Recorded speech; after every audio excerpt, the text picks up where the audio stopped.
Arachné et Athéna. Dans les temps anciens, en Lydie, vivait une jeune femme du nom d'Arachné. Elle était célèbre dans tout le pays pour son talent inégalé dans l'art du tissage. Ses œuvres, d'une finesse et d'une beauté extraordinaires, semblaient vivantes. Les oiseaux brodés semblaient prêts à s'envoler, et les rivières tissées donnaient l'illusion de couler doucement sur les étoffes. Elle avait appris cet art de son père, un teinturier réputé, mais elle avait depuis longtemps surpassé son enseignement. Arachné n'était pas seulement talentueuse, elle était aussi terriblement arrogante. Lorsqu'on louait ses travaux, elle balayait les compliments avec une assurance provocante. Elle affirmait fièrement que son don ne venait pas des dieux, mais de son propre génie.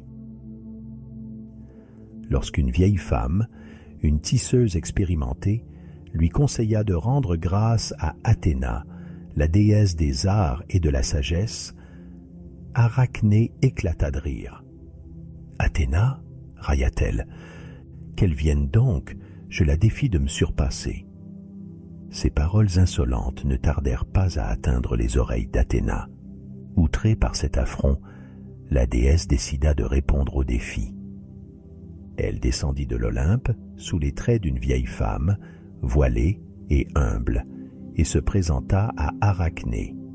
« Jeune fille, dit-elle d'un ton solennel, fais preuve de modestie. Les talents que tu possèdes ne sont pas nés d'eux-mêmes, c'est un don des dieux. Si tu continues à offenser Athéna, ton orgueil te perdra. » Arachné éclata de rire et répondit avec mépris. « Épargne-moi tes sermons, vieille femme. Si Athéna pense pouvoir me surpasser, qu'elle me défie elle-même, au lieu de t'envoyer plaider sa cause. » Athéna, blessée dans son orgueil divin, abandonna alors son déguisement. Elle apparut dans toute sa splendeur, les yeux brillants de colère, le casque étincelant et l'égide ornée de la tête de Méduse. Toute la pièce s'emplit d'une lumière divine. Les spectateurs, terrifiés, tombèrent à genoux, mais Arachné, bien qu'ébranlée, tint bon. « Très bien, déesse, » dit-elle avec défi. « Prenons nos métiers à tisser et voyons qui l'emportera. » Ainsi débuta une compétition légendaire. Athéna, concentrée, tissa une tapisserie qui racontait les triomphes des dieux et les punitions infligées aux mortels trop présomptueux.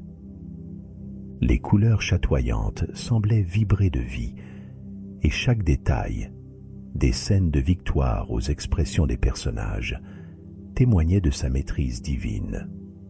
De son côté, Arachné tissait sans relâche, mais son sujet était audacieux.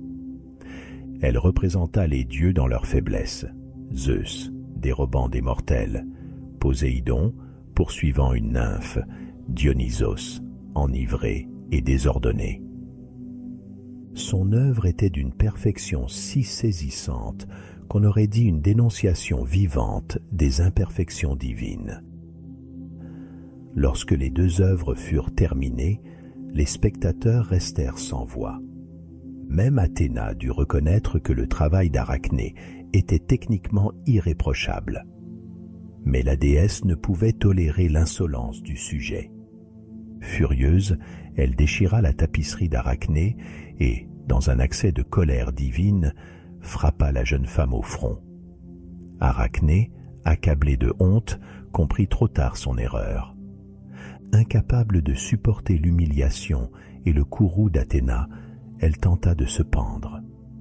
Mais la déesse, dans un mélange de pitié et de colère, la sauva en transformant son corps. « Toi qui aimais tant tisser, déclara-t-elle, tu continueras pour l'éternité, mais sous une autre forme. » Sous les yeux horrifiés des témoins, le corps d'Arachné se rétrécit et changea.